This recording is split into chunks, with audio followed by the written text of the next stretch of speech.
Is this alert? No. He's drawed it out. No! Oh my God!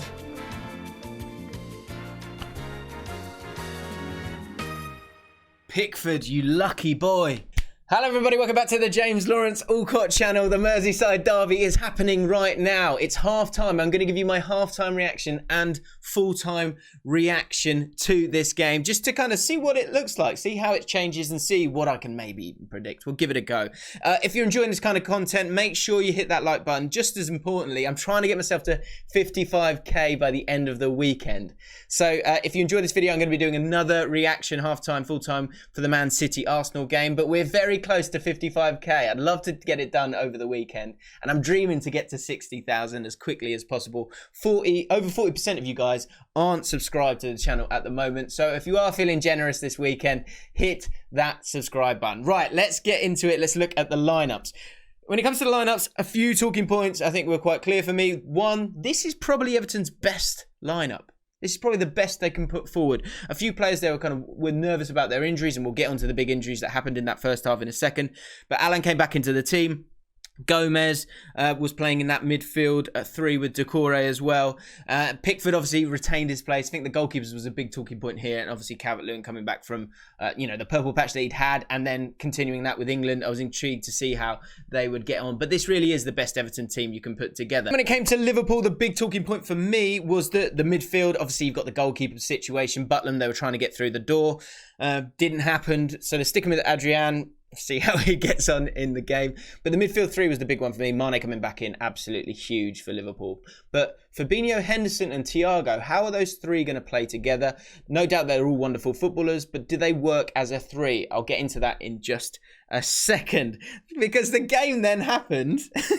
And I think what it highlighted is 3 minutes in, Mane straight away. Just the brilliance between him and Robertson is fantastic. But the big thing for me that I kind of spotted from that was that, and we've seen it with the Man City Spurs game the other week, is that first 10 minutes, I think it's all a bit hectic. And if one team is up for it and the other isn't, there's going to be goals and there's going to be chaos. And I think for Everton, not having the fans there for that first 10 minutes when, say, Van Dijk goes through someone and there's not that reaction from the fans, they were caught napping a little bit. And the big worry for me when it came to Everton's midfield was Gomez. Has he got the athleticism to kind of stop Liverpool in their tracks? And I think you saw it in that first few minutes. They just popped it around him really easily. The other big talking point for me in this game is how can Everton cope with the switching of play that Liverpool do? And they did it in that first 3 minutes. Got the ball from the right-hand side, popping it around Gomez, over to the left-hand side. Robertson with a great little bit of skill, a little bit of luck there as well, I guess, but a great cross. And Mane, just a really easy, simple finish for him. So you think absolute dream start for Everton, absolute dream start for Liverpool. Absolute disaster for Everton. How are they going to cope with this? Are they going to be able to keep their heads? And then the trigger point of the whole game that just blew up the whole game and how it was going to look. Jordan Pickford comes flying out and just, it's almost above his knee, isn't it? It's an absolute, he's not even looking at the ball. I don't know what he's doing there. He's not thinking about what he's doing. Make yourself big. Don't just go at the man. He's not even looking at the ball there. An absolute disaster for him. But it turned out that it worked out for Pickford, because he was just about offside. And if you look at the rules, the changing in the rules this year, he's not offside last season, Van Dijk. This season he is. And if that carries on, I think Pickford has to go for that. Not just the fact that, he's the last man. I don't think it's really kind of that kind of situation. But the tackle is terrible. Look, I don't mind a goalkeeper flying out, and I think goalkeepers get lucky a lot of the time. But that's a terrible challenge, and he has to go. But instead, he stays on the pitch. It's not a penalty for Liverpool. And Van Dijk has to go off the pitch. And the 20 minutes after that, I think you really, really saw the wobble of Liverpool and how important Van Dijk is to this team, because it did take him a little bit of time to get themselves sorted out. Gomez came on for Van Dijk, and Gomez has to come on that left-hand side. That was the one thing I was going to keep an eye on him and see if he can kind of deal with it, because generally whoever plays alongside Van Dijk, and Van Dijk plays on that left-hand side. So it's a different kind of role for Gomez to have to deal with. Generally, I think he did okay. The big thing for me was that for Everton, going into this second half, set pieces are a massive asset for them here. Absolutely huge asset, because Coleman has got injured. He has to go off. Godfrey, big talking point for him. Can he deal with Mane? Is he able to, if he's able to kind of keep him under wraps? And also the doubling up of Robertson as well. But in terms of set pieces, if you look at the size of this team, you've got Keane, Yerry Mina, Godfrey's now on the pitch, Decore's going to be up there, and you're going to have great quality from Rodriguez. That's what came from the goal. On the other side of it, you've got Van Dijk, who Martin Keown just called a power horse in the air. I think he meant powerhouse. You haven't got his horsepower to deal with some of those set pieces as well. So if I'm if I'm Ancelotti talking to James Rodriguez, I would say go down, get injured. Not get injured, but get yourself a free kick, because if you can deliver some quality balls in, that's probably your best chance, because Liverpool started to get it all sorted out as the next 20 minutes after that. Sorry, the last 15 minutes of that half for me. The one thing I would say about that midfield three, I feel like Thiago and Fabinho are kind of on each other's toes a lot of the time. It's almost like a straight line with Henderson as well. Henderson offers so much, but do you want him to be the key sort of attacking asset in terms of that midfield, in terms of driving forward? I thought he had an amazing first 10 minutes of the game. I think he's awesome, but I think you want him as a bonus. You don't want to have to rely on him. The reason I think they're playing Thiago and Fabinho in this team is because I think they want to try and get those overloads on that left-hand side. And if Thiago's kind of there, you've got Thiago, Robertson and Mane who can play those quick triangles and really destroy teams on that left-hand side, because Robertson, of course, is that guy who gets forward. But there are times in the midfield where they are on each other's toes. As both kind of deep-lying playmakers, Thiago doesn't really want to be there. And I think the thing that I'm struggling with this is that you're not really getting all the value of a Fabinho or all the value of a Thiago at this point. So I think down the road, where this game will be won and lost for me is on the benches. I think they might. I think the problem he's got is he's worried if he loses a centre half. But I think if he's brave here, because Joe Gomez has obviously come on, what he might do here is take one of Fabinho or Thiago off. Let either Fabinho. I reckon it would be Fabinho who would come off, because Thiago's just so good. Let Thiago sit there, and then get Wijnaldum on. And just allow yourself to go forward a little bit more, because I think in open play, that's where Liverpool are. They are the better team, but they've got to really have a go at them, because I don't think they're really going to get too many from set pieces, unless it's a Trent strike from a free kick, something like that, which he did have a nice shot. For Everton, stay in the game. Just stay in the game at this point. When I look at the substitutes, I think this is the problem. I think Liverpool will nick this. Actually, to be honest, I can see this finishing 2-2, because I can see Liverpool getting themselves a goal from their play down that left-hand side again. But I can also see Everton getting themselves a set piece in this game. But the rest of the players that you're going to bring on that substitutes bench for Everton, I don't think they better Everton. Richarlison looked like he'd pulled up at one point but carried on. So it'd be interesting to see if he is able to stick it through. But I just think if you have a little bit more dynamism from Liverpool in that midfield, I think Alan's got too much work to do. And I think Gomez, it just looks like a bit of a passenger for me at the moment. So that was my first half. I think it's going to finish. I think it might actually finish 3-2. I think Liverpool might get it. But I think Everton will score from a set piece. Let's see what happens at full time. These are the games. Oh, he loves that little no-look pass from Thiago. Oh! No! No! Come on, son! Henderson, you naughty boy. It starts from Thiago's no-look pass. The no-look pass is glorious. I said it at half time. You kind of get him on that left-hand side so you can work those three together.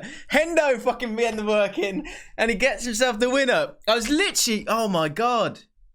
I was just saying, these are the teams that he's got to save it.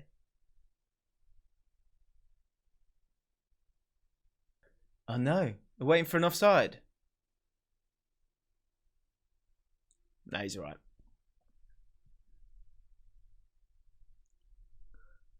I can't see it from here. I'm looking at it right now. Is this alert? No.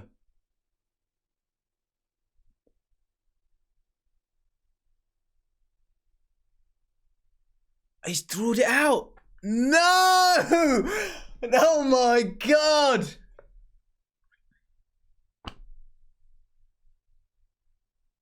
Pickford, you lucky boy. Bloody hell. Right, so there you have it. I just watched the last 10 minutes, so I guess I'll cut that down. And you can watch some of that or whatever felt like it was useful. Let's get into it. Wow. Oh my God. So the game finishes 2-2, but it was nearly 3-2, which is what I called, wasn't it? I actually called 2-2 and 3-2, which I mean, it's probably not fair. What a game. What a game. Let's kind of go back a little bit and then we'll talk about the whole thing. Jordan Pickford, you lucky boy. You lucky, lucky boy. Second half. Spoke at half-time about the midfield three. I think as the game opened up, you did kind of understand a little bit more what those three were doing. Calvert Lewin had a really good chance right at the start of the second half, as did Henderson. Henderson kind of made it himself, lurking on the edge of the box. In terms of his off-the-ball kind of work in an attacking sense, I think Hendo is class. Really, really good. Can he finish it, though? Is his finishing good enough? I think we'll see as the games go by, if they keep playing with that three. But Calvert-Lewin had a really good chance, and Rodriguez was getting on the ball really, really well. The one problem I think you have, maybe it's just a kind of styles make fights kind of scenario, is that you have Fabinho and Thiago. Thiago's a little bit further forward, and Rodriguez kind of had that little pocket of space to get on the ball, and they weren't able to stop him swinging that ball over to Digne, who I thought had a really, really good game for Everton as well. And Rodriguez, with those few moments, he's just devilish. He's just such a great creator. And from that, they were able to start create a couple of chances. Yeah, one which was from a cross from Luka Dim, but started off from Rodriguez, and then the second one with Richarlison, who had a great chance and hit the post from a header. Fabinho, here's one thing I'm going to call out to the Liverpool fans. Fabinho and Alan, both the DMs, I thought really struggled in this game. I thought they really struggled in this game. Fabinho, in that midfield three, I do feel like there's still going to be moments where, if you think of the sort of the high press of Liverpool, I think that suits Fabinho last year, because what he's great at is it's anticipation. It's reading it and going and getting it. One-on-one defending, Fabinho is not very good to me. I think he's slow, and I think you're able to kind of run round him a little bit. And with that three, I feel like he might get exposed a little bit more. So I think I stand by the idea that with Thiago's passing ability, maybe Fabinho's a little bit better defensively in terms of anticipation, but really, Thiago's a world-class midfielder there. I do wonder if you can get a little bit more. But also, as I said, in the half-time, was that you want to get that little triangle going on that left-hand side. And you saw that a few times, and you saw it with the goal right at the end. Oh, wow. Pickford actually had some really good saves there. Good save from Matip. A good save from Mane as well. Jota came on.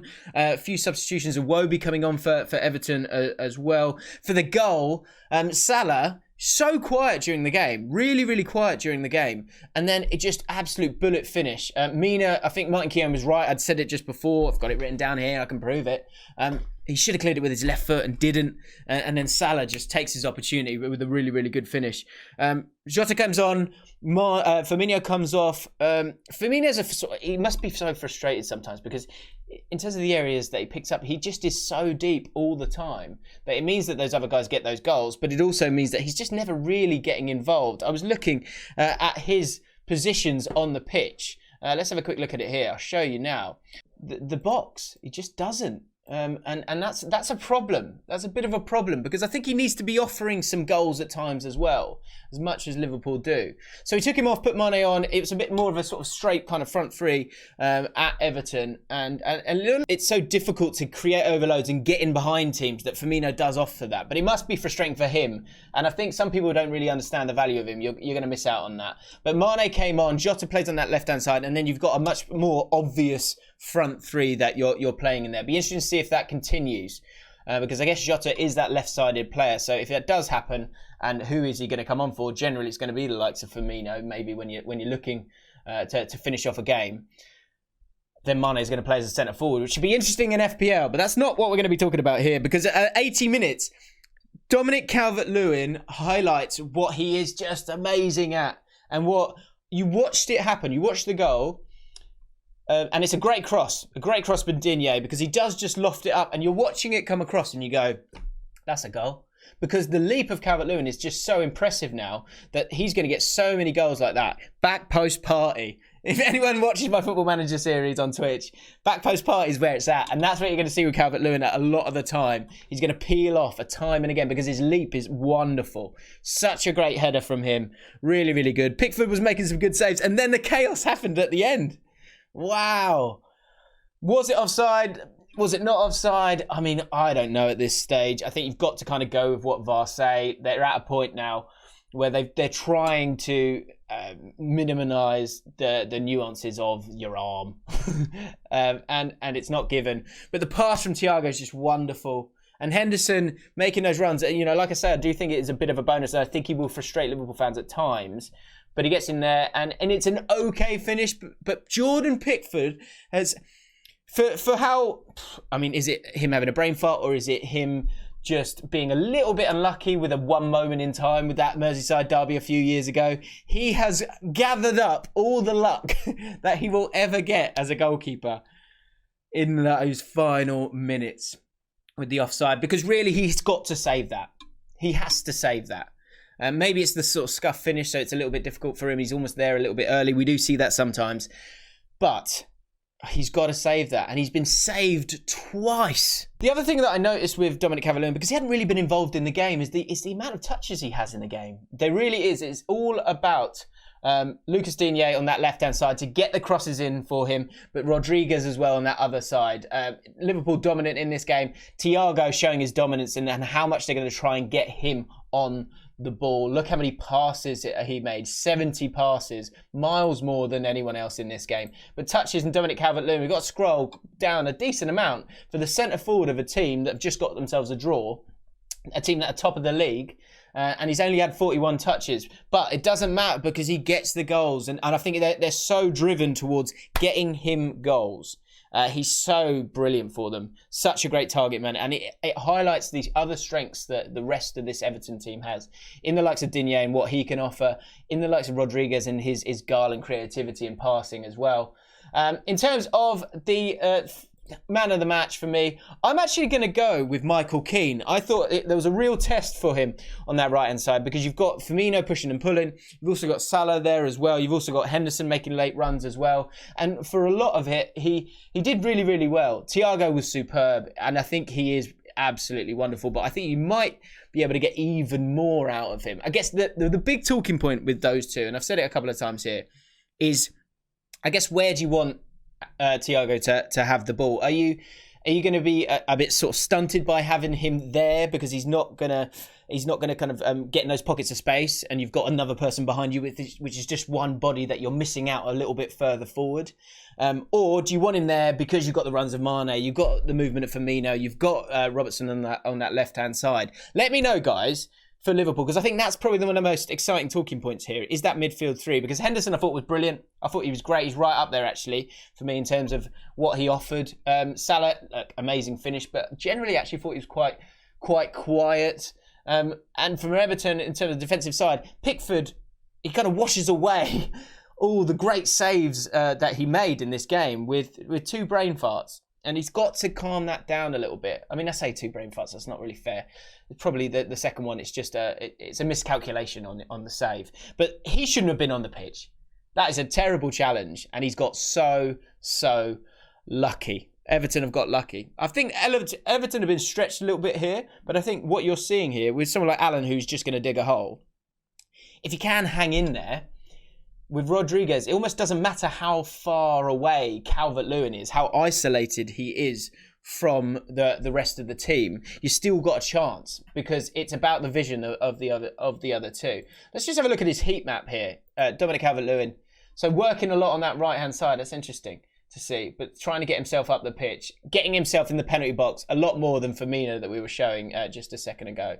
But if you think about how far away I would imagine Rodriguez is from him when he's getting on the ball, 9 times out of 10, He really is. He's a long way off him. Tried to come in the middle and get on the ball at different times as well. He's got that ability to roam because defensively, he just doesn't do the same amount of work. But that's the point of the midfield three to cover for him. Really fascinating game. I really enjoyed watching it.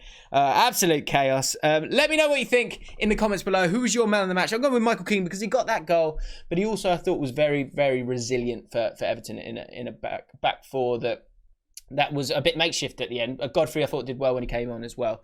Let me know your thoughts in the comments below. If you haven't subscribed to the channel, then make sure you do. Let's get ourselves to 55k as soon as possible. And I'll see you in the next one.